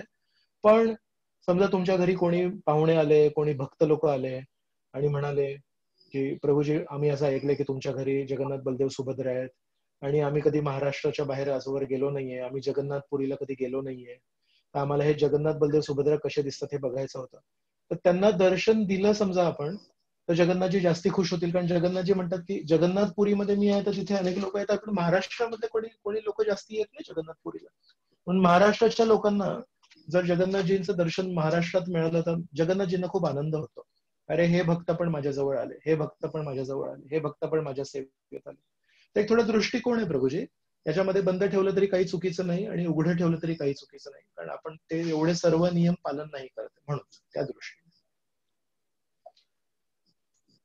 चालेल उग्रसेन प्रभू, समाधान मिळालं तुम्हाला? हा प्रभूजी, धन्यवाद धन्यवाद. म्हणजे सगळ्यांनाच माहिती मिळाली, त्यामुळे ठीक आहे. धन्यवाद. हरे कृष्ण.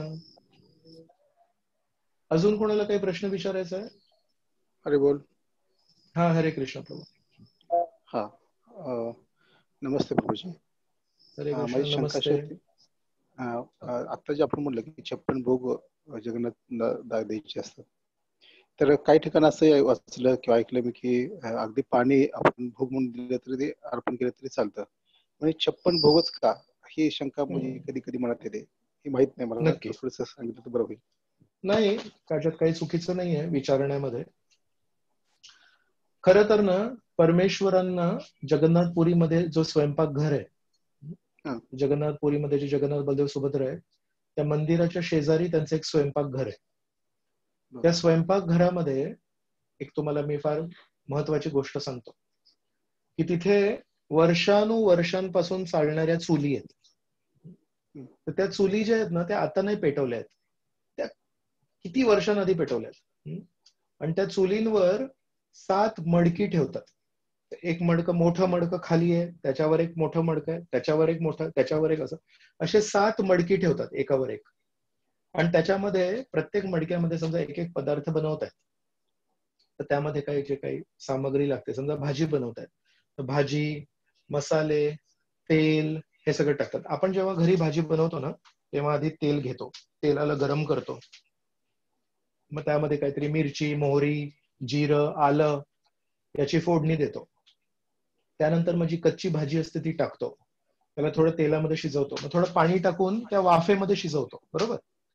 हे लोक जे आचारी लोक आहेत जगन्नाथजींच्या मंदिरामध्ये, तेल, मोहरी, जिरं, आलं, भाजी, हे ते अमुक तमुक सगळं एकत्र करतात, सगळे मसाले वगैरे सगळे एकत्र करतात, एकत्र मिश्रण करून ते त्या मडक्यामध्ये टाकतात. ओके. आणि ते 7 मडके असे ठेवतात आणि 7ही मडक्यांमध्ये वेगवेगळे पदार्थ आहेत. आणि त्या स्वयंपाकघराला कुलूप लावून तिथून निघून जातात. आणि खाली आग आहे आणि त्या मडक्यांमध्ये हे सर्व पदार्थ आहेत. हे वर्षानुवर्षांपासून चाललंय, ही म्हणजे खूप जुनी प्रथा आहे. तर जगन्नाथपुरीच्या मंदिरामध्ये लक्ष्मी देवी स्वयं येऊन तिथे स्वयंपाक करतात. आजवर तिथे कुठला स्वयंपाक जो आहे तो जळाला नाहीये. तुम्ही तुमच्या घरी माताजींना विचारू शकता, तुमच्या पत्नींना विचारू शकता, कच्चं तेल, मोहरी कच्ची, कच्चं जिरं, मिरची कच्ची, हे सगळं नुसतं मिक्स करून जर आगेवर ठेवलं एका भांड्यामध्ये तर ते नीट शिजेल का? त्याच्यामध्ये खूप डेंजर आहे, खूप धोका आहे की जळू शकतं. तेल जर अति गरम झालं तर ते सगळ्या मिरच्या सगळे जळून जातात.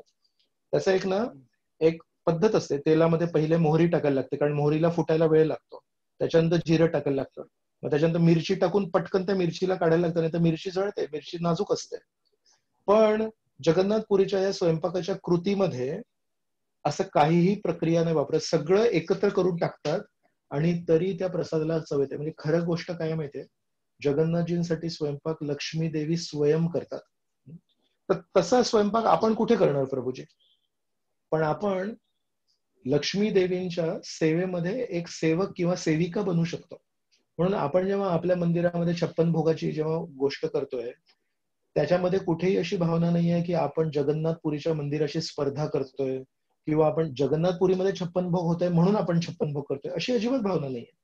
आपल्याकडे ही भावना आहे, आपल्याकडे 200 परिवार आहेत जे जगन्नाथजींच्या मंदिराशी, आपल्या इस्कॉनच्या मंदिराशी जुळलेले आहेत. त्या सगळ्यांना एक संधी मिळते की आपण पण लक्ष्मी देवींचे सेवक आणि सेविका बनून एक चटणी, एक भाजी, एक डाळ, एक भात, एक भाकरी आपण जगन्नाथजींना देऊ. बसल्या बसल्या बारामतीमध्ये जगन्नाथपुरीला न जाता आपल्याकडून जगन्नाथजींची सेवा होते आणि लक्ष्मी देवींची सेवा होते. तर आपल्या भक्तांच्या आध्यात्मिक प्रगतीसाठी आपण त्यांना एक संधी देतोय.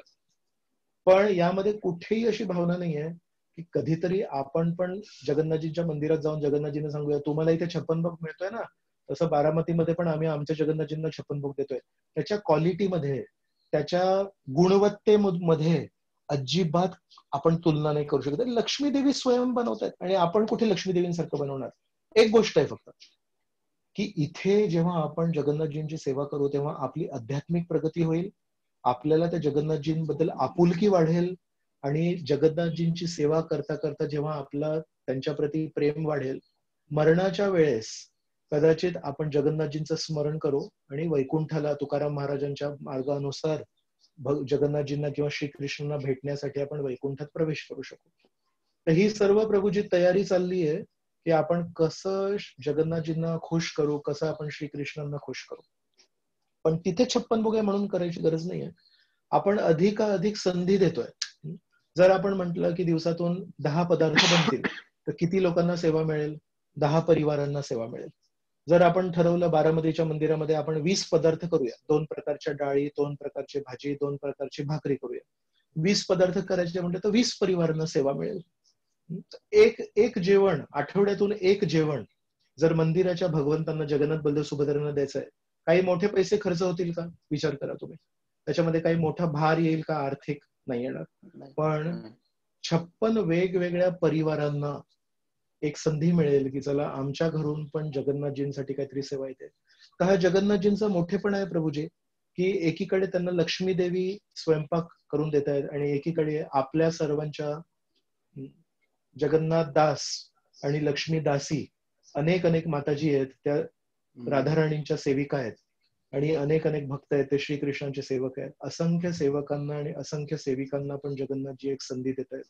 कधीतरी येऊन तुम्ही पण द्या आणि तुमच्या हाताने जो काही बनलेला येतो, लक्ष्मी देवींच्या हाताला जी चव आहे ती नाही आहे, पण तरी पण तुम्ही प्रेमाने देताय ना, तुम्ही पण तुळशी वाहताय ना, तुम्ही पण प्रभुपादांचं नामस्मरण करून मला अर्पण करताय ना, मी घेईन. आपण भक्तांच्या आध्यात्मिक वाढीसाठी प्रयत्न करतोय. आपण जगन्नाथ पुरी मधल्या जगन्नाथ मंदिराशी स्पर्धा किंवा तुलना नाही करतोय, त्या दृष्टीने आपण सेवा करतोय. आपण आपल्या बारामतीच्या मंदिरात जी काही सेवा करतोय त्याच्यामध्ये तुलना किंवा स्पर्धा नाहीये. त्याच्यामध्ये आपल्या सर्व भक्तांना कुठेतरी एक संधी देऊ, चला तुम्हाला काय करायचंय भगवंतांसाठी, तुम्हाला हे करायचंय, तुम्ही हे करा. दुसरे भक्त म्हणतील आम्हाला भगवंतांसाठी ही दुसरी सेवा करायची, चालेल, तुम्ही भगवंतांसाठी ती दुसरी सेवा करा. तर सगळ्यांना समावून घ्यायची शक्ती आहे श्रीकृष्णांमध्ये. तर त्या शक्तीचा आपण वापर करतोय किंवा त्याला उद्देशून आपण आपली सेवा, आपण खारुताई असू दे किंवा हनुमानजी असू दे, आपण खूप मोठे सेवक असू दे किंवा आपण लहान सेवक असू दे, पण रामचंद्र सगळ्यांची सेवा स्वीकारतात. तसंच जगन्नाथजी पण म्हणतात तुम्ही कोणी असू द्या, तुम्ही जर छान प्रेमाने जर भोग बनवला, तुळशी वाहिली, आपल्या गुरूंचं स्मरण जर केलं तर मी नक्की तो जो भोग आहे तो स्वीकारेन. त्या भावनेसाठी आपण करतो. चालेल कुंभार प्रभूजी? हो हो, हरे बोल, हरे बोल. हरे कृष्ण. हरे बोल प्रभूजी.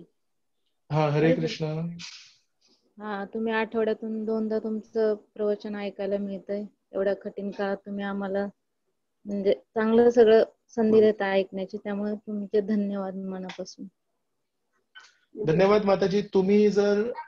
तुम्ही सर्व जर ऐकायला आले नाही तर कदाचित माझं प्रवचन बंद होईल.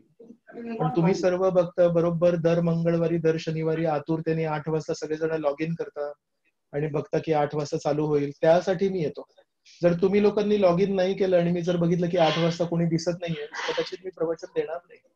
म्हणून तुम्ही उपस्थित आहात म्हणून मला द्यायची संधी मिळते. मी तुमच्या प्रति कृतज्ञ आहे, मला तुम्ही एक सेवा करायचा चान्स देता. हरे कृष्ण. हरे कृष्ण. हा, हरे कृष्ण प्रभूजी. हा, ढवळीकर माताजी, दंडवत प्रणाम. तुमच्या चरणी माझा हातांचा स्पर्श, आशीर्वाद असू द्या.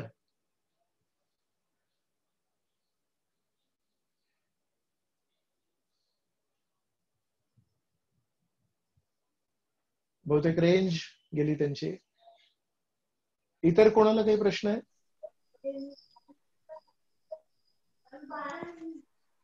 हरे कृष्ण प्रभूजी. हा, दंडवत प्रणाम. दंडवत प्रभूजी. माझा असा प्रश्न आहे की म्हणजे जनरली मला असं वाटायचं पेशन्स म्हणजे धैर्य म्हणजे आशावादी असणं, टू हॅव होप. तर काल एक पुस्तक वाचताना अशी एक ओळ वाचली की hope by itself with no correctives in place is not a good success strategy. तर म्हणजे मला असं वाटायचं की जेव्हा पेशन्स आपण ठेवायचं म्हणतो तेव्हा ती एक निष्क्रियतेची अवस्था असते, पण त्या पुस्तकामध्ये जेव्हा ते वाचलं तेव्हा थोडस मला असं वाटलं की निष्क्रियता म्हणजे ते थोडं कन्फ्युजन आहे की to be patient means to be inactive or not. नियोजनबद्ध आपण धैर्य ठेवायला पाहिजे की नियोजनाशिवाय ठेवायला पाहिजे, हा प्रश्न आहे. म्हणजे जेव्हा आपण म्हणतो की आता आपण पेशंटली वाट पाहिजे फक्त, तेव्हा आपण ऍक्च्युअली काही क्रियाच करायची नाही का, म्हणजे फक्त वाट पाहिजे असं.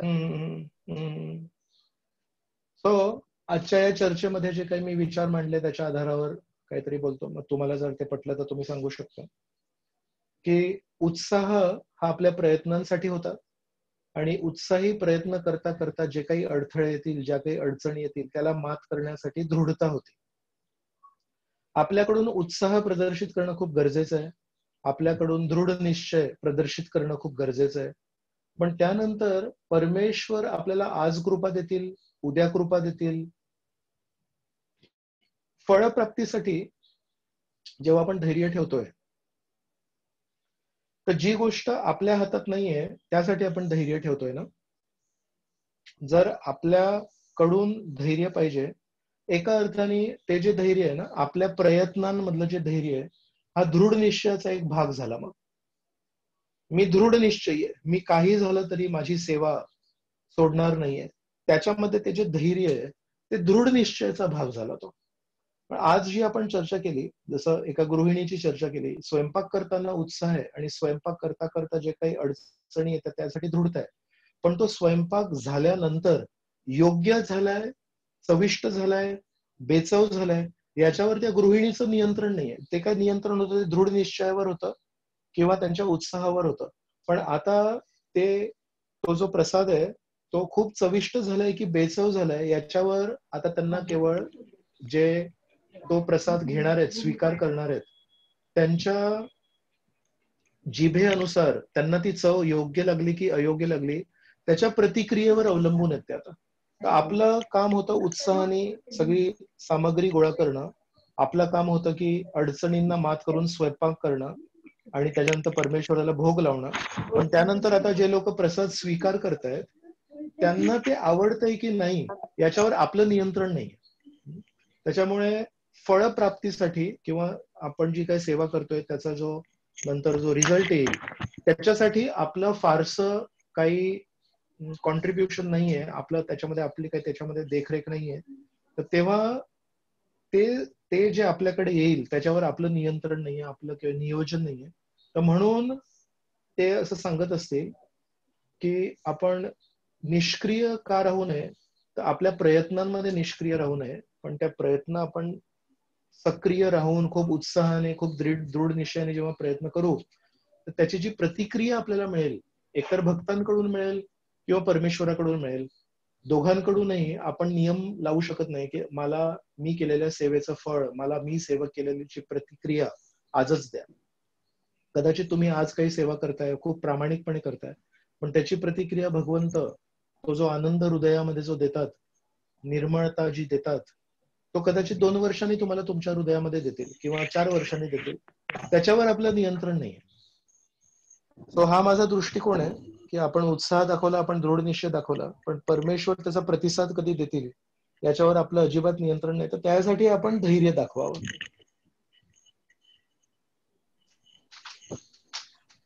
धन्यवाद. आणि एक जस्ट छोटस माझ्याकडून होतं की पुढच्या भागामध्ये भाग 2 मध्ये मी एक उदाहरण घेणार आहे. आज आपण श्रीकृष्णांच्या धैर्याबद्दल चर्चा केली, आपण परमात्म्याच्या धैर्याबद्दल चर्चा केली. पुढच्या वेळेस मी एका भक्ताच्या धैर्याबद्दल चर्चा करणार. आणि त्या कथेतून कदाचित तुम्हाला अजून काही प्रश्नांची उत्तरं मिळतील की एक भक्ताच्या जीवनामध्ये धैर्य म्हणजे काय. तर एका व्यक्तीच्या जीवनातून ते उदाहरण घेऊन मी पुढच्या याच्यामध्ये भक्ताची धैर्य काय याच्यावर चर्चा करणार आहे. तर पुढच्या वेळेस कदाचित तुम्हाला काही अजून गोष्टी साफ होऊ शकतात. ओके प्रभूजी. हरे कृष्ण प्रभूजी. हरे कृष्ण. हा ढवळीकर माताजी. हरे कृष्ण प्रभूजी.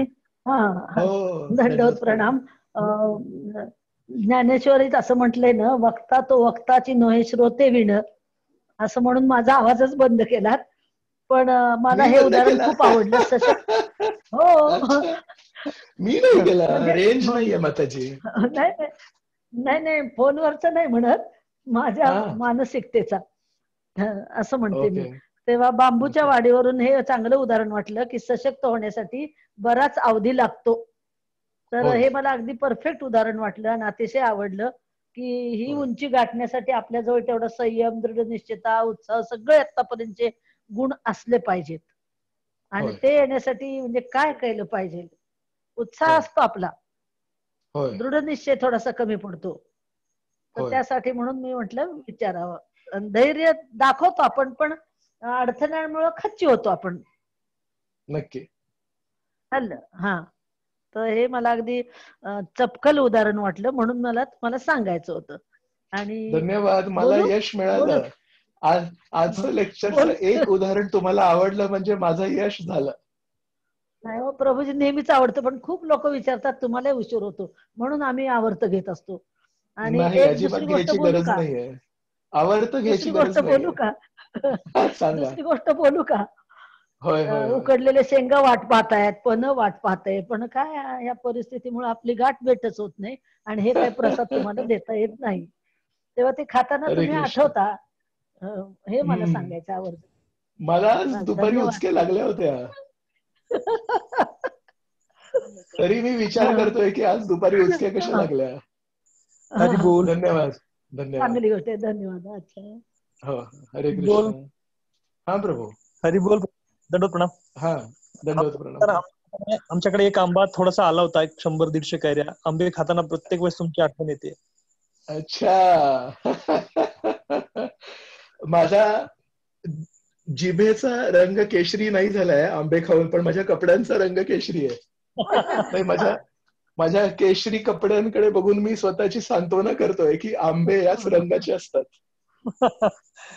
ते तुम्ही मागे बोललात ना, ते कसं वाटतं की काही म्हणजे बघताना किती रेस्ट्रिक्शन मध्ये राहावं लागतंय.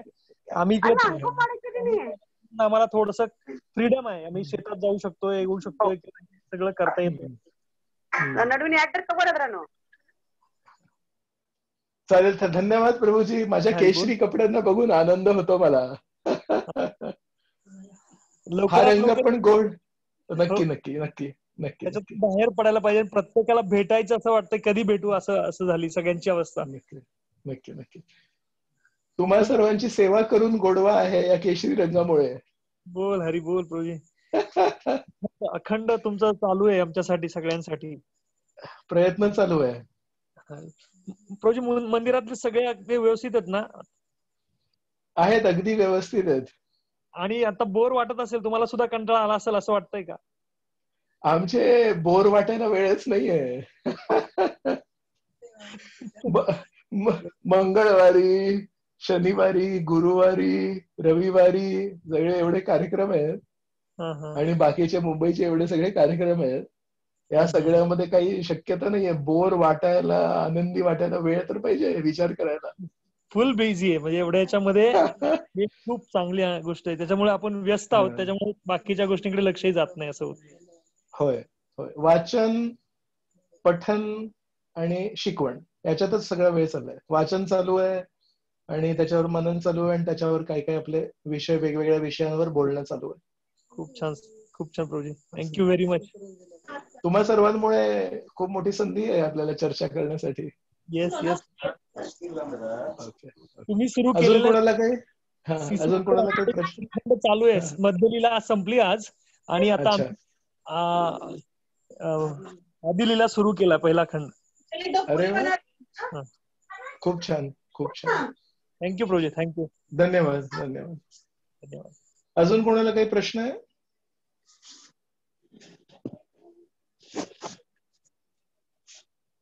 चालेल, असं दिसतंय की नाही आहेत प्रश्न.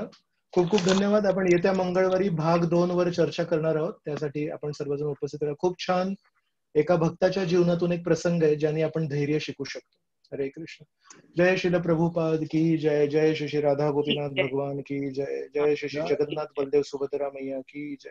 अनंत कोटि वैष्णव वृंद की जय. जय निताई गौर प्रेमानंद. हरि हरि हरि बोल.